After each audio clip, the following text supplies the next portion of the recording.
NCERT new book से class 8 chapter number 12 factorisation. चलिए अब करेंगे एग्जाम्पल नंबर 15 डिवाइड। यहां पर देखिए इस पूरे एक्सप्रेशन को हमें डिवाइड करना है बाई ये दूसरे सेकंड एक्सप्रेशन से। ठीक है, चलिए पहले जिसको डिवाइड करना है उसको हम लिख लेते हैं ऊपर यानी कि न्यूमरेटर में। चलो ये क्या है 44, तो पहले लिखा हमने 44 और जो दूसरा ब्रैकेट है वो लिख लेते हैं x की power 4 minus 5x cube minus 24x square. ठीक है, चलो अपॉन यानी जो बाई के बाद जो लिखा ना उसको हम लिखेंगे अपॉन में यानी डिवाइड में। नीचे कितना है 11x और आगे है x माइनस 8। देखिए सबसे पहले हमें क्या करना चाहिए, अगर हमारा ब्रैकेट के बाहर कुछ नंबर है ऊपर और नीचे तो इनको पहले कैंसिल आउट करने की कोशिश करनी चाहिए। कैंसिल आउट हो सकता है, बिल्कुल हो सकता है। 11 की टेबल में 44 आता है, 11 4 जा 44। ठीक है, ऊपर तो देखो ये बचा 4। अब देखिए क्या इस तीनों टर्म में, क्या इन तीनों टर्म में कुछ कॉमन आ सकता है। देखिए यहां पर आप डायरेक्ट करने की कोशिश कीजिए। x की पावर है 4 यानी x को हम 4 बार लिख रहे हैं, यहाँ पर x की पावर 3 यानी हम 3 बार लिख रहे हैं, यहाँ पर x की पावर 2 यानी x को हम 2 बार लिख रहे हैं। तो सब में x की पावर 2 कॉमन है। x की पावर 4 का मतलब x की पावर 2 इंटू x की पावर 2 यानी 2 बार लिख देंगे। चलो मैंने एक बार लिख देता हूँ। चलो सोचो x की पावर 4 है ना, x को हम 4 बार लिख दिया। इसके बाद में आपको डायरेक्ट जो सेकंड मेथड में मतलब सॉरी सेकंड लाइन में मैं आपको इसको डायरेक्ट कैसे करेंगे वो भी आपको बताऊंगा। x 4 बार है तो इसको हमने 4 बार लिख दिया, माइनस 5x क्यूब है तो हम इसको 2 बार लिख 3 बार लिख देंगे, x into x into x. ऐसे ही माइनस 24 तो 24 को ऐसे लिखा और x स्क्वायर है तो x को हमने 2 बार लिखा, x इंटू एक्स। आगे बढ़ते हैं, अपॉन में देखिए क्या बचता है, x बचा और क्या बचा x माइनस 8। ठीक है, अब देखो ये 2 बार है 2 और यहाँ पर भी 2, यहाँ 3 बार था तो कम से कम 2 बार तो है, यहाँ 4 बार था तो कम से कम देखो मैंने 2 इसलिए यहाँ पे अंडरलाइन किया क्योंकि देखो तीनों में हमें कम से कम 2x तो है, लास्ट में तो सिर्फ 2 ही थे। यहाँ पर 3 में से तो 2 ले सकते हैं बाहर, 4 में से भी 2 हम बाहर ले सकते हैं। तो मिनिमम ऐसा नंबर देखते हैं जो मिनिमम ऐसी जैसे x की पावर 2 था यानी x इंटू एक्स था, तो मिनिमम x की पावर 2 था कॉमन तो हमने 4 बाहर ले लिया। x की पावर 2 इसलिए बोल रहा हूँ क्योंकि x 2 बार है तो ये होगा x स्क्वायर। ठीक है, क्या बचता है, ये 2 बाहर ले लिया, क्या बचा x की पावर 2 बचा, x 2 बार है तो हम लिख सकते हैं x की पावर 2। ठीक है, ये x की पावर 2 का मतलब समझ में आ गया ना कि x 2 बार था इसलिए हमने x की पावर 2 कॉमन ले लिया। माइनस 5 यहाँ बचा सिर्फ x माइनस यहाँ बचा सिर्फ 24। अपॉन में क्या बचता है x माइनस 8। अब देखिए मैं आपको बताता हूँ डायरेक्ट कैसे आप कर सकते थे। जैसे यहाँ पर 4 है 3 है 2 है तो इनमें से सबसे छोटी वैल्यू कौन सी है, 2 था तो x की पावर 2 इन तीनों में है। आप डायरेक्ट जो है ना ये ना लिख करके डायरेक्ट आप इस स्टेप पे पहुंच जाते, एक्स स्क्वायर बाहर ले लेते, क्या बचता 4 में से 2 घटा दो तो क्या बचेगा एक्स स्क्वायर लिख देते डायरेक्ट, माइनस एक्स क्यूब में से 2 घटा दो तो 1 बचेगा यानी 5x या x की पावर आप 1 लिख सकते तो माइनस एक्स स्क्वायर तो था ही तो इसको हटा दिया बाहर, मतलब बाहर कॉमन ले ले तो सिर्फ 24 बचा। ठीक है, आप डायरेक्ट ऐसे कर सकते थे। अब आप क्या कर सकते हैं, ये x है इस ब्रैकेट के साथ मल्टीप्लाई में तो इस x से इस x स्क्वायर को कैंसिल आउट कर सकते हैं। x स्क्वायर का मतलब क्या x into x, x square का मतलब क्या होता है x इंटू एक्स और नीचे एक x है तो एक x कैंसिल आउट हो जाएगा, सिर्फ x बचेगा ऊपर। ठीक है, अब समझिए कि अब हमें क्या करना है, यहां से अब हमें मिडिल टर्म स्प्लिट करने हैं क्योंकि देखो इसको आप डायरेक्ट तो कर नहीं सकते, मतलब इसको तो आप किसी से कुछ कैंसिल आउट तो कर नहीं सकते ना, इन तीनों से कॉमन ले सकते। लेकिन जैसे कि हमने पिछली एक्सरसाइज में लास्ट क्वेश्चन में समझा था, अगर ये 3 टर्म हो, पहला टर्म स्क्वायर हो x का स्क्वायर या कोई भी वेरिएबल हो सकता है, लास्ट टर्म में सिर्फ कोई कांस्टेंट वैल्यू हो, कोई नंबर हो और बीच वाली टर्म में एक नंबर का और एक वेरिएबल का मल्टीप्लिकेशन हो, तब हम इसको क्या करते हैं, तब हम इसको मिडिल टर्म स्प्लिट से सॉल्व करते हैं। पहले मैं यहाँ लिख देता हूँ जो बचा, फिर इसको मैं आपको सॉल्व करके बताता हूँ। 4x x square minus 5x minus 24 और अपॉन में बचा x माइनस 8। अब देखो नीचे जगह नहीं है, मैं इतने वाले पार्ट को ना यहाँ सॉल्व करता हूँ। चलो इधर कर देते हैं सॉल्व। ठीक है, लाइन खींच देता हूँ, प्लीज आप इसको एडजस्ट करने की कोशिश करना। तो ये है हमारा, देखो मैं यहाँ लिख देता हूँ 4x।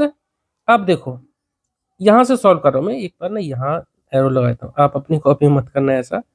ठीक है, तो जगह थोड़ी कम बची और आपको सही से समझ में आ जाए इसीलिए मैं इसी पेज में कर रहा हूँ। तो 4x तो हमने ऐसे लिखा।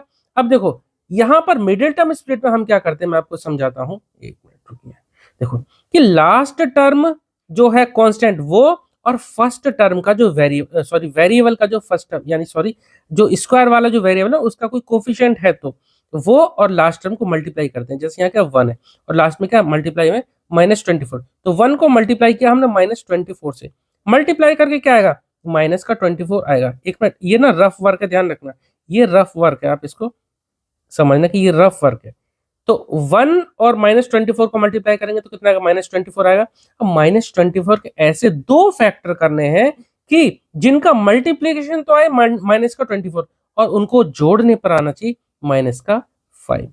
अगर मैं 8 और 3 ले लेता हूं, देखो अगर मैं -8x ले लेता हूं और प्लस का 3x लेता हूं तब क्या होगा, -8x + 3x क्या आएगा, 8 में से 3 घटाएंगे तो -5 बचेगा, वही तो हमें चाहिए। और -8 को 3 से मल्टीप्लाई करेंगे तो क्या आएगा, देखिए -24, और वही हमें चाहिए -24, ठीक है। और इनको -8x + 3x करेंगे कितना आ जाएगा -5x। तो ऐसे ही इसको -5x को तोड़ना होता है। बात आपको समझ में आ गई। अब 4x था ऐसे ही लिखा, x² को भी हमने ऐसे ही रहने दिया, सिर्फ -5x की जगह हम क्या लिख देंगे जो मैंने यहां पर आपको बताया, क्या -8x + 3x, और लास्ट में -24 को ऐसे ही रहने देना है, ठीक है। अब ये आपके ऊपर डिपेंड करता है कि आप -5x के फैक्टर कितनी आसानी से तोड़ लेते हैं। तरीका मैंने आपको बता दिया कि फर्स्ट टर्म का जो कोफिशिएंट होता है वो और लास्ट टर्म को मल्टीप्लाई करके देखते हैं, जितना आ रहा है उसके ऐसे दो फैक्टर करें कि उनको तोड़ने पर यानी ऐड करने पर बीच वाली टर्म आना चाहिए। ये इसका तरीका होता है। बाकी आप कहाँ गलती करेंगे मैं वो आपको जरूर आगे बताऊंगा कि कहाँ गलती होने के सबसे ज्यादा चांस रहते हैं, ठीक है। ऊपर वाले न्यूमरेटर को मैंने ऐसे लिखा, अपॉन नीचे क्या है x - 8, ठीक है। अब साथ साथ हम ऊपर वाले को सॉल्व करते रहेंगे, नीचे वाले को हम साथ साथ लेते चलेंगे, ऐसे लिखते चलेंगे। 4x देखो, अब देखो यहां पर ये 4 टर्म होगी, 4 टर्म से पेयर बना लेते हैं, दो टर्म के, एक पेयर ये बन गया, एक पेयर ये बन गया। अब मैं यहाँ लगा लेते हूँ बड़ा वाला ब्रैकेट, क्योंकि यहाँ से कुछ कॉमन लेना पड़ेगा। x² - 8x, दोनों से क्या कॉमन है, x² यानी x इंटू एक्स है, यहाँ 8x है, 8 इंटू एक्स यानी x दोनों में है, इन दोनों टर्म में, तो मैं x कॉमन ले लेता हूँ, लगा देता हूँ एक ब्रैकेट। क्या आएगा, x² का मतलब x इंटू एक्स था, एक x बाहर ले लिया तो एक x यहाँ बचा अंदर, माइनस 8x में से x बाहर ले चुके, क्या बचेगा 8 बचेगा, ब्रैकेट बंद, प्लस इन दोनों में क्या छुपा हुआ है, देखो x तो है नहीं, 3 है यहाँ पर, क्या 24 जो है 24 के फैक्टर में 3 आएगा, बिल्कुल आ जाएगा। 3 इंटू 8 24 होता है, तो -24 को हम क्या ले सकते थे, -3 इंटू 8, तो दोनों से 3 कॉमन ले सकते हैं बाहर, 3 ले लिया, ब्रैकेट में क्या बचेगा x - 8, ठीक है। आपको बात समझ में आ गई। आप 3 को अंदर ब्रैकेट में मल्टीप्लाई करके देखेंगे ना तो वापस यहीं पहुंच जाएंगे, ठीक है। तो ये तरीका होता है इसको चेक करने का कि हमने सही किया है, सही कॉमन लिया या नहीं। फिर बताता हूँ, दोनों में 3 कॉमन है, 3 बाहर ले लिया, ब्रैकेट में x था, x लिखा क्यों, 3 बाहर ले चुका, -8 24 क्या था, 8 इंटू 3 था या 3 इंटू 8 था, तो यानी कि 3 दोनों में है, तो 3 बाहर ले लिया, यहाँ क्या बचेगा 8 बचेगा, ठीक है। अब देखिए सबसे सही तरीका होता है कि हमें चेक करना है कि ये सही आया या नहीं। देखो ये दो फैक्टर यानी दो ब्रैकेट जो आए ना, ये दोनों ब्रैकेट सेम आने ही चाहिए। अगर आपको ये दो ब्रैकेट सेम नहीं आए हैं तो समझ लीजिए कि आपने यहाँ पर ये फैक्टर लेने में कुछ गड़बड़ करी है, ठीक है। तो मैंने आपको तरीका बता दिया, आपको ऐसे लेने चाहिए फैक्टर। अपॉन में क्या बचेगा, अपॉन में x - 8। अब क्या करना है आपको, अब जो बाहर लिखा था उसको तो हम एज इट रहने देंगे जैसा था। अब ये जो दो ब्रैकेट जो सेम आए ना उसको हमें एक बार लिखना है, x - 8। अगले ब्रैकेट में जो यहाँ बचा, इस ब्रैकेट के साथ मल्टीप्लाई में यहाँ बचा और इस ब्रैकेट के साथ जो मल्टीप्लाई में लिखा, अगर अगले ब्रैकेट में हम यहाँ लिख लेंगे x + 3। अपॉन में जो था x - 8 ऐसे ही रहने देंगे, ठीक है। अब ये जो दो ब्रैकेट आए इसको हम कैंसिल आउट कर देंगे, ठीक है, क्योंकि ये तीनों ब्रैकेट आपस में मल्टीप्लाई में, तीनों ब्रैकेट मतलब दो ब्रैकेट तो ये और साथ में 4x मल्टीप्लाई में है, ठीक है। तो ये ब्रैकेट कैंसिल आउट हो गए, क्या बचा 4x और अगले ब्रैकेट में x + 3, तो यही हमारा आंसर आ जाएगा 4x x + 3।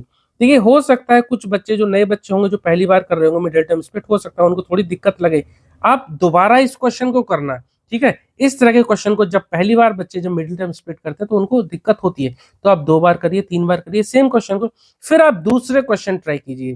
मुझे उम्मीद है कि आपको अच्छी तरह से समझ में आ जाएगा, ठीक है। चलिए अगर आपको इस क्वेश्चन में कोई डाउट रहता है तो प्लीज आप कमेंट सेक्शन में जरूर पूछिए, और हाँ इस चैप्टर के सभी क्वेश्चंस को हम कवर कर चुके हैं और एग्जांपल्स भी हम कवर कर रहे हैं। बस एक लास्ट एग्जांपल बचा है। आप सभी क्वेश्चंस को आप प्लेलिस्ट में चेक कर सकते हैं। प्लेलिस्ट आपको कहाँ मिलेगी?